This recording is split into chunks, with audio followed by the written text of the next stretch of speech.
이 12장도 최후의 7나팔 재앙을 통해서 전개될 7대접 심판 직전에 삽입된 막간 같은 것입니다. 영적인 세계에서 어떤 일이 벌어지고 있는지, 지금 우리가 눈으로 보고 있는 이 물질 세계, 이 현실 세계에서 일어나는 것들이 전부가 아니다 하는 것을 계시록 우리에게 자주 상기시켜주고 있죠. 눈에 보이지 않는 영적인 세계에서 일어나고 있는 어마어마한 일들이 현실에 나타나고 있는 것이다 하는 이 원리를 우리에게 설명해 주고 있습니다. 자, 먼저 여기 1, 2절에 보면 요한이 본 하늘의 큰 이적, 사인, 표적이 뭡니까? 해를 옷 입은 한 여자가 있다. 또 그 발에는 달이 있고 그 머리는 12별의 관을 썼더라. 그러니까 이런 1절 같은 말씀이 명백한 상징이죠. 그렇죠? 여자가 어떻게 해를 옷 입어요? 어떻게 그 발 아래 달이 있어요? 머리에 12별의 관을 썼어요. 상징이죠. 그렇죠? 이런 구절들은 명백한 상징으로 해석을 해야 됩니다. 뭘 상징할까요? 이 여자가 누굴까요? 이제 이 뒤에 보면 맥락에서 이제 해석이 되는데, 결론부터 말씀드리면 이스라엘입니다. 이스라엘 민족. 해를 옷 입고 그 발 아래 달이 있다는 것은 하나님께 선택받은 백성으로서의 이스라엘의 그 영광과 그 특권을 설명해 주는 그런 상징들입니다. 또 그 머리에 12별의 관을 썼다. 이스라엘 12지파. 그래서 요셉이 꾸었던 그 꿈이 연상되는 그런 부분입니다. 이 여자가 아이를 뵈서 해산하게 되면 아파서 애를 쓰며 부르짖었다. 이 아이가 누군가?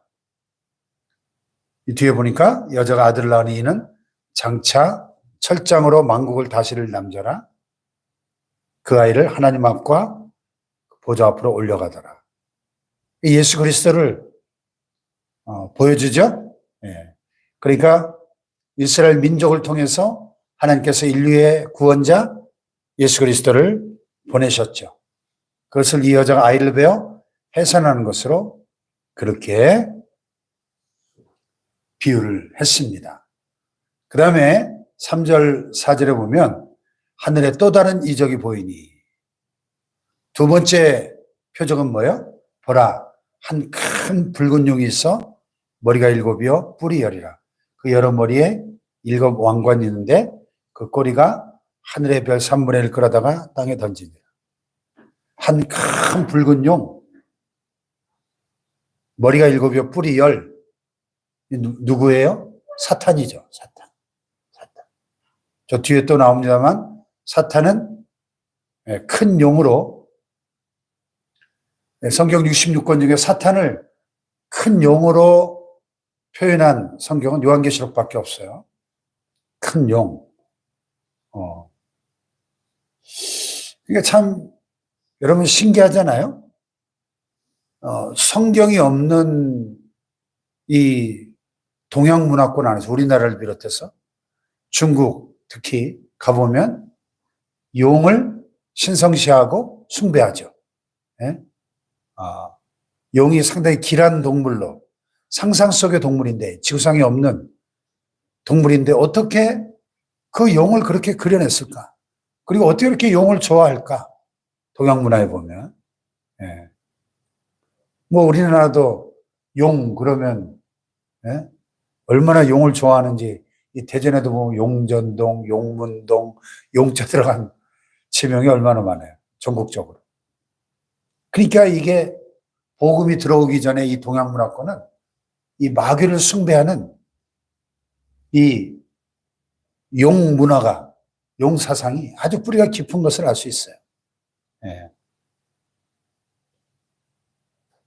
큰 용, 옛뱀, 마귀라고도 하고 사탄이라고도 하고 온천을 꿰는 자. 이 사탄의 속성을 잘 보여주는 5가지 호칭이 여기 나와요. 큰 용. 왜 마귀를 큰 용으로 표현했을까요? 그 마귀의 사납고 잔인한 속성을 잘 보여주고 있는 거예요. 옛뱀. 왜 옛뱀이에요? 그 태초에 에덴 동산에서 아담과 하와를 유혹해서 범죄하고 타락하게 만들었다. 그 뱀. 물론 그 뱀을 사주해서 사탄이 유혹했죠.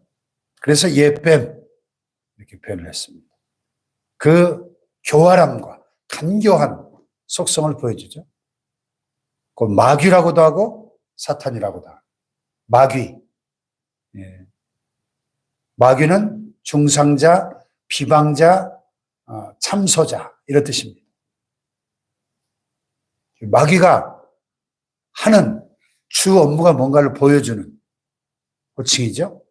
우리를 끊임없이 하나님의 백성들을 비방하고 중상하고 또 모함하는 그런 일을 합니다. 또 사탄, 대적자, 하나님을 대적하는 자, 원수 그런 뜻입니다. 그러니까 하나님의 원수예요. 하나님의 백성들의 원수겠죠. 하나님의 원수니까. 그러니까 우리는 우리의 적이 누군지, 우리의 원수가 누군지를 분명히 알고 싸워야 돼요. 네?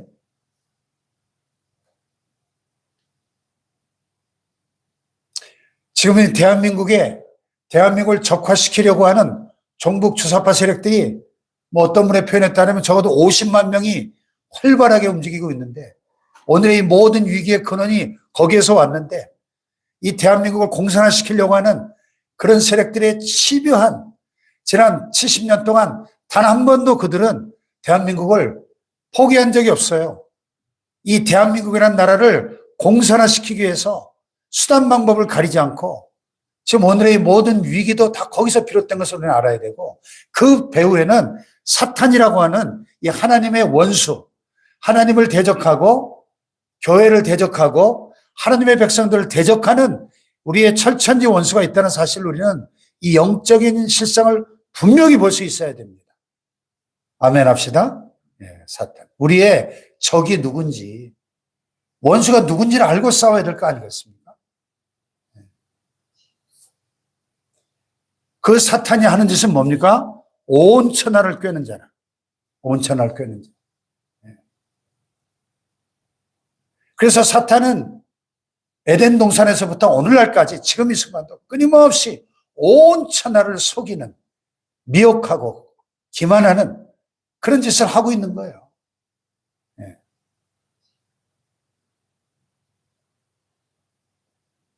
그러니까 여러분, 지금 이 대한민국이라는 이 나라 안에도 지금 얼마나 많은 가짜 뉴스들과 거짓과 선동들이 지금 이 혼란한 시골 틈타서 온갖 괴담들이 떠들고 얼마나 가짜 뉴스가 많은지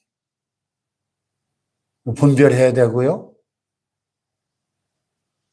옛날에 이명박 대통령 때 그 광우병 괴담이 얼마나 나라를 뒤집어 놨어요?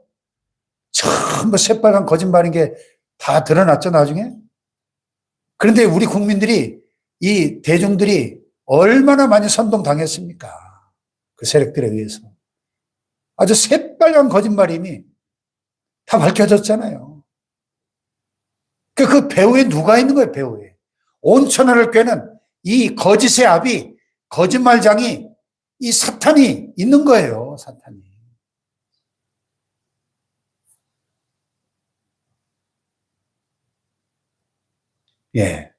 이 사탄은요, 그래서 이미 2000년 전, 아니 그 이전부터 그 머리가 7이고 뿔이 10이에요. 왜 머리가 7개나 될까요? 실제로 사탄의 머리가 7개일까요? 사탄이 세운 7제국을 보여주는 거예요. 7제국. 역사 속에 7제국을 세웠잖아요. 애굽, 아수르, 바벨론, 또 페르시아, 헬라, 로마. 그리고 최후의 제국, 이 적그리스도의 제국까지 7개의 제국을 세울, 그래서 머리가 7인 겁니다. 그리고 뿔이 10이라 그랬죠? 뿔은 적그리스도의 최후의 제국에는 10개의 나라들이 연합한 세계 단일 정부가 세워질 겁니다. 그래서 지금 전 세계가 놀랍게도 10개의 권역으로 이렇게 통합되어 가고 있는 거예요. 남미권, 북미권, 유럽은 진작 통일됐죠? 이렇게. 동아시아권, 전 세계가 10개의 권역으로 통일되고 그 10개의 권역을 다스리는 왕들이 세워져. 그 10개의 나라들을 통일한 세계 단일 정부의 대통령이 적그리스도인 거예요. 세계 최후의 제국. 이 계시록에 따르면. 그래서 이 뿔이 여리고 그 여러 머리에 7 왕관이 있었잖아요. 이 사탄이 14장에 가서 보면은 자기의 능력과 권세를 이 바다에서 나오는 짐승, 적그리스도에게 전부 일임합니다. 그래서 이 10뿔의 10 왕관을 쓰고 있어요, 적그리스도가. 10뿔의 10 왕관. 그 꼬리가 하늘의 별 3분의 1을 끌어다가 땅에 던졌다. 하늘의 별 3분의 1이 뭐예요? 이 사탄이 하나님을 대적하다가 천국에서 쫓겨나면서 천사들 3분의 1을 선동해가지고 타락시켜서 이 하늘의 별 3분의 1을 끌어다가 땅에 던졌다. 이 구절이 명백하게 천사들의 3분의 1의 타락을 증명해 주는 구절인 것이죠. 그래서 여기 7절에 보면 하늘에 전쟁이 있으니 미가엘과 그의 사자들이 용과 더불어 싸웠어요. 용과 그의 사자들도 싸웠다. 용과 그의 사자들. 그의 사자들이 누구예요? 사탄과 함께 하나님을 대적하다가 자기 지혜를 지키지 않고 하나님을 대적하다가 추방당한 타락한 천사들, 귀신들이죠. 악한 영들이죠. 그래서 사탄은 이 여자를 핍박하고 그 아이를 죽이려고 하죠. 그래서 그 여자가 광야로 도망하죠. 거기서 1260일 동안, 후 3년 반 동안 그를 양육하기 위해 하나님께서 예배하신 것이 있더라. 그래서 이스라엘 역사 속에 끊임없이 이 사탄은 이 세상 나라와 권세들을 이용해서 이스라엘 민족을 죽이기 위해서, 말살하기 위해서 애굽을 통해서, 아수르를 통해서, 바벨론을 통해서, 페르시아를 통해서, 헬라를 통해서, 로마를 통해서, 이 마지막 때에는 이 적그리스도를 통해서 이 하나님의 택한 백성 이스라엘을 죽이기 위해서 제2차 세계대전 때는 히틀러라는 독재자를 일으켜가지고 600만 명의 유태인들을 가스실에서 대학살을 했죠. 사탄의 역사예요. 예수님을 죽이려고 했죠. 어제 본문에서, 설교 본문에서 나왔듯이 헤롯 대왕을 통해서 베들레헴 지역에 2살의 아이들을 다 죽여버리잖아요. 아기 예수를 죽이려고. 이 사탄의 역사예요. 그런데 실제로 보면은 이 7년 대환란의 어느 시점에 하늘에 최후의 전쟁이 일어납니다. 하늘에. 영적 전쟁이죠. 하나님의 천군을 다스리는 천사장 미가엘과 그의 천사들이 용과 더불어 싸우는데 용과 그의 사자들, 귀신들도 이 하늘의 군대와 전쟁을 벌입니다. 하늘의 군대들이 어떻게 전쟁을 할까요? 뭐 성경에 안 나오니까. 칼을 들고 싸우는지 총을 쏘며 싸우는지 우리는 알 수 없지만은 어떤 영적 세계의 그런 무기들 가지고 싸우겠죠? 무시무시한 전쟁이겠죠? 하늘의 모든 하나님의 천군 천사들과 이 마귀의 군대들이 지금 전면전을 하니까 얼마나 무서운 전쟁이겠어요. 이 땅에서 벌어지는 전쟁과는 비교도 안 되는 무시무시한 전쟁이 이 7년 대환란에 어느 시점에 하늘에서 벌어진다는 거예요. 근데 뭐 그 결과는 당연히 하나님의 군대가 이기겠죠? 그러니까 마귀가 이기지 못하여 다시 하늘에서 그들이 있을 것을 얻지 못하고 땅으로 내쫓겠다. 땅으로. 그러니까요, 이 사탄의 운명을 보면은, 자, 천국에서 하나님을 대적하다가 공중으로 쫓겨났죠. 지금 사탄이 있는 곳이 어디예요? 공중이에요, 공중. 그 공중을 여기 지금 하늘이라고 표현한 겁니다. 공중의 권세를 잡고 있어요. 근데 이 공중에서 전쟁이 일어납니다. 왜 공중에서 전쟁이 일어날까? 조한메가도 목사님은 아마도 주님의 공중 강림과 교회의 휴거로 인해서 촉발되는 전쟁이 아니겠는가. 왜? 주님이 어디에 오셔요? 공중에 오시잖아요. 근데 공중의 권세를 누가 잡고 있어요? 마귀가 잡고 있잖아요. 그러니까 이 공중에서 전쟁이 일어날 수밖에 없다는 거예요. 예수님이 공중에 강림하니까 공중의 권세를 잡고 있는 이 마귀의 군대들과 하늘의 군대가 전쟁이 일어나고 이 공중에서 땅으로 쫓겨나는. 그리고 이제 계시록 20장에 가서 보면 이 마귀는 결국 무적행에 갇히게 되죠. 1000년 동안. 그리고 1000년 끝에 다시 한번 최후의 반란을 일으키고 그리고 다시 붙잡혀서 지옥 불못에 던져지는, 천국에서 공중으로, 공중에서 이 땅으로, 땅에서 무적행으로, 무적행에서 지옥 불못으로, 이렇게 마귀는, 이게 마귀의 운명인 것입니다. 아멘. 그러니까 여러분, 이 땅에 지금 영적 전쟁이 치열하고 우리 대한민국도 지금 치열한 영적 전쟁이 한복판에 있는데 우리는 기도로 이 싸움을 싸워야 될 줄로 믿습니다. 이 영적 전쟁을 해야 됩니다. 기도로. 무슨 뭐 총칼로 싸우는 게 아니에요. 기도야말로 영적 전쟁의 최고의 무기인 줄로 믿습니다. 예. 근데 우리는 뭐 두려워할 필요가 없죠. 왜? 이미 주님이 승리하셨으니까. 내가 또 들으니 하늘에 큰 음성이 이르되 이제 우리 하나님의 구원과 능력과 나라와 또 그의 그리스도의 권세가 나타났으니 우리 형제들을 참수하던 자 곧 우리 하나님 앞에서 밤낮 참수하던 자가 쫓겨났고, 이미 승리는 정해져 있는 거예요. 할렐루야. 아직 일어나지 않은 싸움이지만 이 미래의 어느 시점에 7년 대환란의 기간에 일어날 전쟁이지만 이미 승리가 선언되어 있습니다. 또 우리 형제들이 어린 양의 피와 자기들의 증언하는 말씀으로써 그를 이겼다. 총칼로 싸워 이긴 게 아니라 어린 양 예수 그리스도의 보혈의 능력으로, 자기들이 증언하는 말씀의 능력으로 이 사탄의 세력들과 싸워 이겼다는 것입니다. 할렐루야. 그러므로 하늘과 그 가운데 거하는 자들은 즐거워하나 그러나 땅과 바다는 화 있을진저 이는 마귀가 자기의 때가 얼마 남지 않은 줄 알며 크게 분내어 너에게 내려갔습니다 하더라. 자, 이 12절만 보더라도 환난 통과서는 잘못된 가르침임을 알 수 있죠. 하늘과 그 가운데 거하는 자들, 주님 공중에 강림하실 때 들림받아서 하늘과 그 가운데 거하는 자들, 들림받은 교회와 구원받은 성도들은 즐거워하고 복이 있습니다. 그러나 땅과 바다는 화가 있다 그랬어요. 왜? 마귀가 자기의 때가 정말 얼마 남지 않았습니다. 후 3년 반밖에 안 남았어요. 그러니까 이 후 3년 반은 대환란 중에서도 정말 큰 환란의 시기인 것이죠. 마귀가 크게 분내어 땅으로 내려온 거예요. 공중에 있던 마귀가 땅으로 내려왔으니까 얼마나 최후의 발악을 하겠습니까? 예. 그러나 결국 마귀는 패배할 것입니다.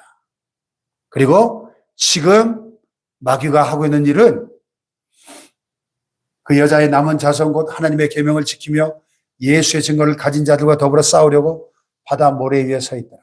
이 환란기 성도들, 이 7년 대환란기에 회개하고 구원받을 14만 4천과 이스라엘 민족들, 그리고 모든 열방의 이 환란기에 구원받을 성도들과 싸우려고 바다 모래에 서 있는 이 큰 붉은 용, 이 사탄의 이 무시무시한 모습을 보십시오. 그러나 사탄은 패배할 것이고 어린 양 예수 그리스도가 하나님의 군대가 승리할 것입니다. 하나님의 나라가 승리할 것입니다. 할렐루야. 대한민국도 하나님의 나라고, 대한민국은 하나님이 너무나 중요하게 여기는 나라이기 때문에 대한민국은 반드시 승리할 줄로 믿습니다. 기도하십시다. 오늘 말씀 붙잡고. 그렇습니다. 우리의 싸움은 혈과 육을 상대하는 싸움이 아닙니다. 오직 정사와 권세와 이 어둠의 세상 주관자들과 하늘에 있는 악의 영들을 상대하는 영적 전쟁임을 깨닫고 오늘 하나님을 대적하는 원수 마귀가 오늘 하나님을 대적하고 하나님의 백성들을 대적하고 이 땅에 세워진 교회들을 무너뜨리고 또 대한민국을 무너뜨리기 위해서 크게 분내어 발악을 하고 있는 이 비상한 시기에 하나님 대한민국을 지켜주시고 대한민국을 척화시키려고 하는 이 악한 세력들로부터 이 나라를 지켜주시옵소서. 보혈의 능력으로 말씀의 능력으로 기도의 능력으로 승리하게 하여 주시옵소서. 주여 삼창하기도 합니다.